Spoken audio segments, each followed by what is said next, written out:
Welcome back to yet another video where I am piecing together the Feywild to become a playable realm for a D&D campaign. The first video in this series was an overview of the Feywild in general, the second talked about Titania and Oberon, and last week's, the third, covered their children.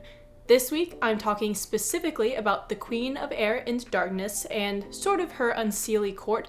I'm going to more specifically get into the wild hunt and the Norwegian Scandinavian folklore it comes from.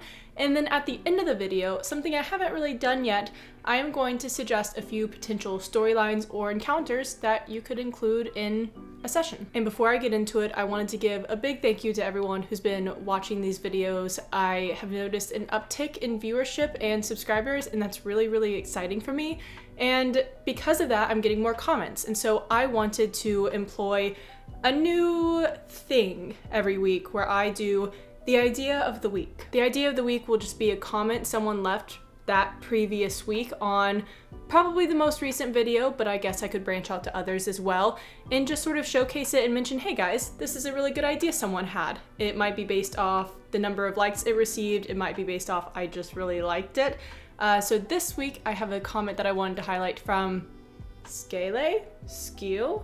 I don't know if I'm saying that right. I'm very sorry. So this comment was on last week's video where I was talking about the three children of Titania and Oberon and their motivations, and this user recommended having some sort of storyline where the party is essentially a vassal for one of these three figures. Each of these archfey has their own potential motivation to take over the Feywild or become its main ruler, and uncovering these different motivations and deciding who to trust and who to listen to and what is the greater good would be a pretty decent storyline to include in your party if they have archfey reaching out to them. So thank you again for that comment and for all the other comments that y'all have been leaving that just make this so much more fun. But without further ado, let's talk about the Queen of Air and Darkness. From here on out, I am going to call the Queen and Air of Air and Darkness just the Queen, for that reason exactly. In several editions of D&D, the Queen is a chaotic, evil ruler of the Unseelie Court, also sometimes called the Gloaming Court. That being said, chaotic evil isn't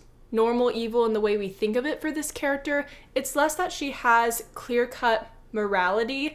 I mean, it's chaotic, so she probably wouldn't have codes like other people would, but it's more that she revels in the beauty of darkness. So here's the story of how she became the Unseelie Queen. Once, a group of dwarves were mining further south to where the court was, and they found a 10-faceted black diamond. They wanted to bring it to the main queen, Titania, but she was away from the court at the time. I think it said she was out swimming. So in Titania's place, her sister accepted it, who was not always called the Queen of Air and Darkness, but when this happened was so long ago that her original name she used to go by has been lost to history, and it's said that only Titania remembers it. One of my sources says that the diamond transformed her nature, and one day she took it and other magical treasures and left in a chariot of smoke and fire that was said to have appeared out of the sky. Sometime later, the mountain that the dwarves were mining exploded, slaying the dwarves and causing sickening smoke to cover the land. Over time, it seems that her essence merged with the diamond, so that if one approached the queen, they wouldn't see her. They would just see the diamond floating mid-air above an onyx throne.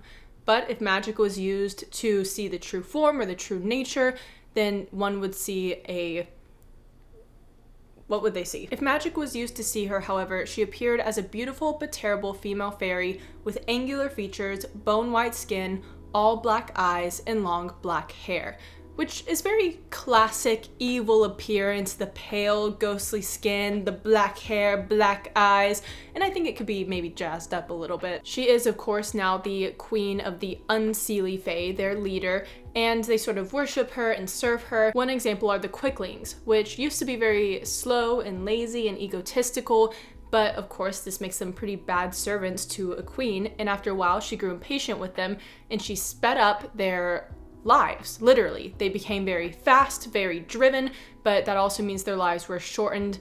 They won't live for more than 15 years at a time. Sources will tell you that the Seelie and Unseelie courts are split not by morality, but by their queens' disagreement with each other. But on the other hand, the queen of the Unseelie court is supposed to be chaotic evil. So while I don't think inherently everyone in the Unseelie Court has to be good and everyone in the Unseelie Court evil, because this is a chaotic realm, it's probably going to be a general trend. The queen also loves yethhounds and hellhounds, and I didn't know what a yethhound was, but here's a picture of it. Super creepy, huh? I wanted to read another quote from a different source, from World Anvil, and about her it says, "Her voice pierces even silence itself, shaking the stones of her subterranean howl and clawing in the ears of her courtiers, sowing suspicion and discord among those who would betray her. Hers is the realm of night, where beauty and savagery are one and the same, and darkness holds sway. Even if the queen is slain or killed, she will simply reappear in a number of days' time, once again attached to that black diamond."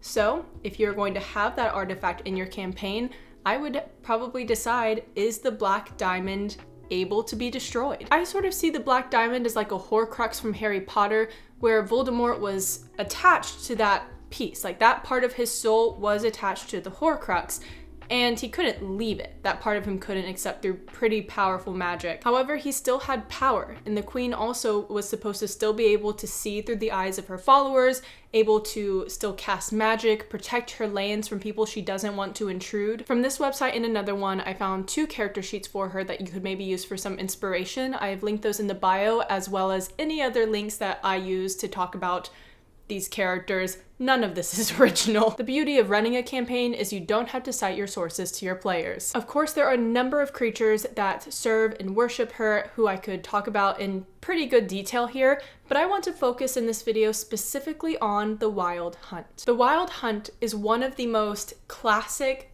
Feywild things that I can think of. Things is a vague word, I don't know what to call it. Event? I'll talk about the D&D Wild Hunt first, and then the traditional Scandinavian Wild Hunt.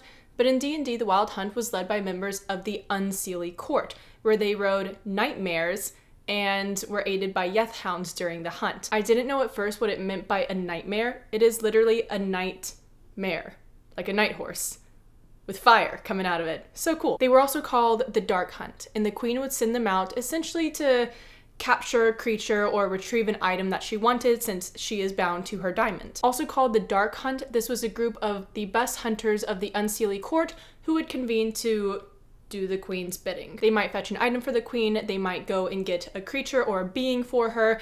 They were meant to obey these commands without any question at all, so her purposes wouldn't necessarily be known, but it was believed that she generally wanted these things for entertainment. For an evil character, she is very passive. I'm curious to know if y'all have any ideas for what other, maybe slightly more specific motivations she could have. Now, where does the Wild Hunt come from? In traditional lore, specifically Northern, Western Europe, and even more specifically the Scandinavia regions, the Wild Hunt occurs during the dead of winter when the realms of the living and the dead draw close. So of course that implies that the Wild Hunt was happening on the mortal plane and not the Fey plane or the plane of the dead. And I think you would have some room to play with that for your campaign. Depending on the culture you read about, the hunt was led by any number of figures, some with very similar names. Most commonly, though, it was led by Odin. During this hunt, if you were caught by this group, they would capture you, take you far from home, and you would become the hunted. And I also read somewhere that if you simply laughed at them or made fun of the Dark Hunt, you would be cursed. With all of this in mind, the Wild Hunt and more broadly the Unseelie Court and the Queen of Air and Darkness, I want to talk about a few particular encounters or maybe storylines you could include in your own campaign. Like I said, the Queen of Air and Darkness doesn't have a particular goal in mind. She wants to be entertained and amused, and she loves darkness and she revels in it, but I never found anything that said she was specifically trying to spread it. So of course, even if that is all she is and you give her no further motivation, that could still be a problem for your party.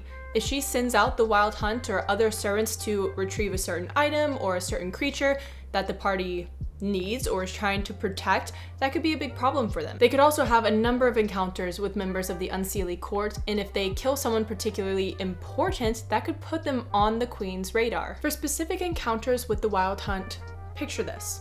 Your party is camping out, getting a night's rest. In the distance, they hear hoofbeats and the baying of horses.